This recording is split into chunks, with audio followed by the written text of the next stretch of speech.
నమస్తే, welcome to our channel. నేను మీ రామ్.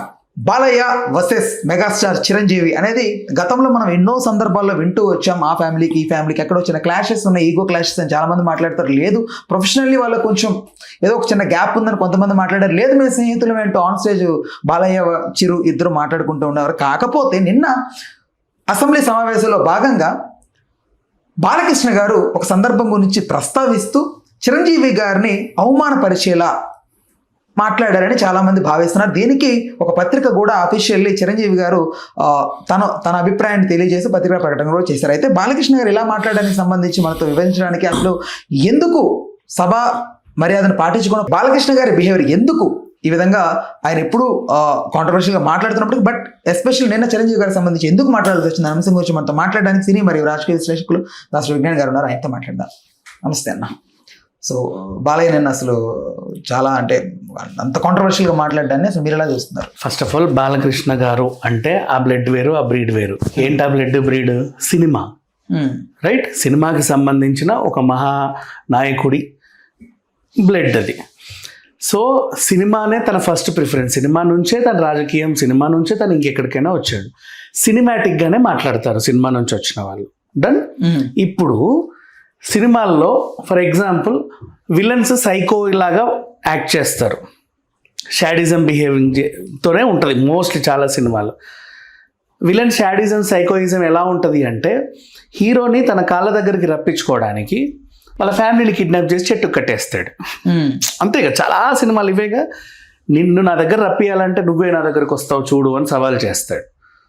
ఎందుకు అని అడిగితేనేమో ఫోన్ చేస్తే ఫ్యామిలీ ఎవరు ఉంటారు, అందరూ అక్కడ ఉంటారు, ఇట్లా వేలాడుతూ ఉంటారు అనమాట విలన్ వెనకాల.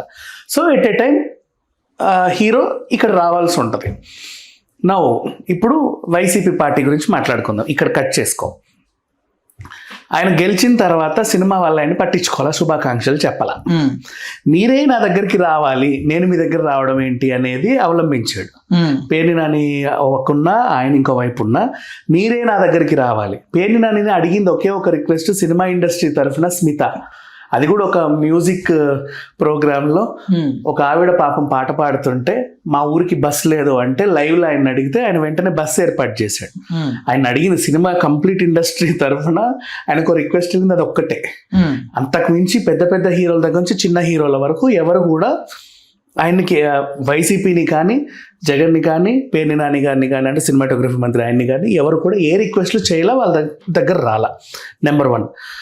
నెక్స్ట్ ఇంకొకటి, షూటింగ్లో ఆంధ్రాలో కూడా జరగట్లా, రెవెన్యూ రావట్లా. బికాజ్ ఒకప్పుడు బాలకృష్ణ గారు సినిమాలు చేసిన టైంలో అన్ని ఊర్లలో ఏదో ఒక విలేజ్లో షూటింగ్స్ అయ్యేవి. అప్పుడు ఆ లాడ్జ్లన్నీ కూడా సినిమా వాళ్ళ కోసమే కట్టారు తెలుసా. నువ్వు ఈ పాలకొల్లో లేకపోతే భీమవరం లేకపోతే అటో ఇటో వెళ్తుంటే 4-5 లాడ్జ్లు ఉంటాయి బస్ స్టాండ్ ఎదురుగా. అక్కడికి వెళ్తే చెప్తారు, వేణుమాధవ్ గారు వచ్చినప్పుడు ఇక్కడే ఉండేవారు, అలీ గారు వస్తే మా ఊరికి వస్తే ఇక్కడే ఉండేవారు, బ్రహ్మానందం గారు వస్తే ఇక్కడే ఉండేవారు, ఇలా చెప్పుకుంటూ గడిపేవారు. ఆ డైరెక్టర్ వస్తే ఇక్కడే ఉండేవారు. అలా లాడ్జ్లు పెద్ద రూమ్లే ఉండవు, ఒక 6-7 రూమ్లో ఉంటాయి అంతే చిన్నగా.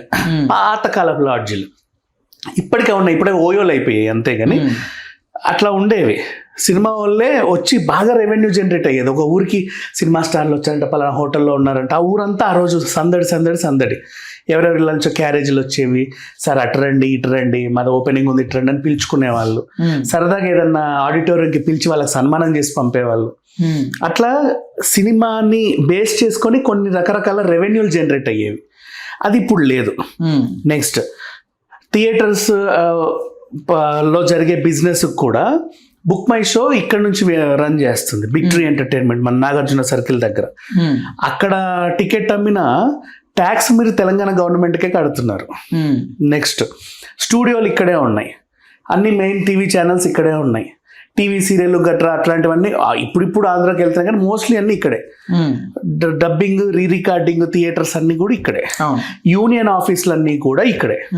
సో వీళ్ళు రెంట్స్ కానీ రెవెన్యూలు కానీ ట్యాక్సెస్ కానీ తెలంగాణ గవర్నమెంట్కి కడుతున్నారు. ఆంధ్రాకి సినిమా తరఫున ఒరిగింది ఏమీ లేదు. ఇట్లాంటి ఒక సిచ్యువేషన్ వచ్చినప్పుడు, ఆంధ్రాలో సినీ సంక్షోభం ఏర్పడినప్పుడు ఇక సినిమా వాళ్ళు ఇక్కడ బతకలేరా అనే సిచ్యువేషన్లో కరోనా వచ్చింది. కరోనా వచ్చినప్పుడు ఏమైంది, సినిమాకి సంబంధించి ఇంకెవరు మిగిలారయ్యా అంటే థియేటర్ ఓనర్స్, ఎగ్జిబిటర్లు, డిస్ట్రిబ్యూటర్లు, ఆయా నిర్మాతలు. మీ ఇంకా నడపలేమనుకున్నారు, ఎందుకంటే 50-50 ఆక్యుపెన్సీ. 50-50 ఆక్యుపెన్సీ ఉన్నా కూడా సరే పోనీలేని మామ అని నడిపించారు కొన్నాళ్ళు అలా అలా అలా అలా. ఆ టైంలోనే అఖండ రిలీజ్ అయింది. ఏ టైంలో కూడా చెప్తా. నవ్వు అట్లాంటి సినీ సంక్షోభం ఉన్నప్పుడు సినిమాని డెవలప్ చేయాల్సిన బాధ్యత గవర్నమెంట్ మీద ఉన్నప్పుడు అక్కడికి స్టూడియోలు తీసుకురావాలి, సినిమా వాళ్ళని నిజంగా వెనక్కి రప్పించాలి. కలకల్లాడే టైంలో జగన్ ఏం చేశాడంటే ఎప్పుడో తవ్వకాల్లో బయటపడ్డ ఒక లంకెబింద లాంటి ఒక జీవోని పాస్ చేసి సినిమా టికెట్ రేట్లన్నీ తగ్గించేసాడు. 5 రూపాయలకి 10 రూపాయలకి. ఊడ్చేవాడి ఖర్చులు కూడా రాక థియేటర్స్ మూసేసుకున్నారు. ఇంకా ఏపీ అనే ప్రదేశంలో సినిమాకి సంబంధించి ఏ ఆనవాళ్ళు ఉండవు, ఇంకా థియేటర్లు మూతపడతాయి. పెళ్లి మండపాలు అవుతాయి, ఏమైనా షాపింగ్ కాంప్లెక్స్ అయినా పెళ్లి మండపాలు. ఎందుకు అలా అవుతాయి అంటే థియేటర్స్వి పాత ఏసీ సిస్టమ్లు. ఇప్పుడు అంటే మన ఇంట్లో విండో ఏసీ ఇప్పుడు పెట్టుకుంటే నెలకు 4,000 బిల్లు వస్తుంది, నువ్వు ఎంత సర్వీసింగ్ చేయించినా. దాని బదులు ఈ ఏసీలు వాడుకుంటాం, పాతవే కదా, అవి వాడరు. ఆ ఫ్యాన్లు, ఆ సౌండ్ సిస్టమ్ ఇప్పుడున్న టెక్నాలజీకి బాగా డెవలప్ అయింది.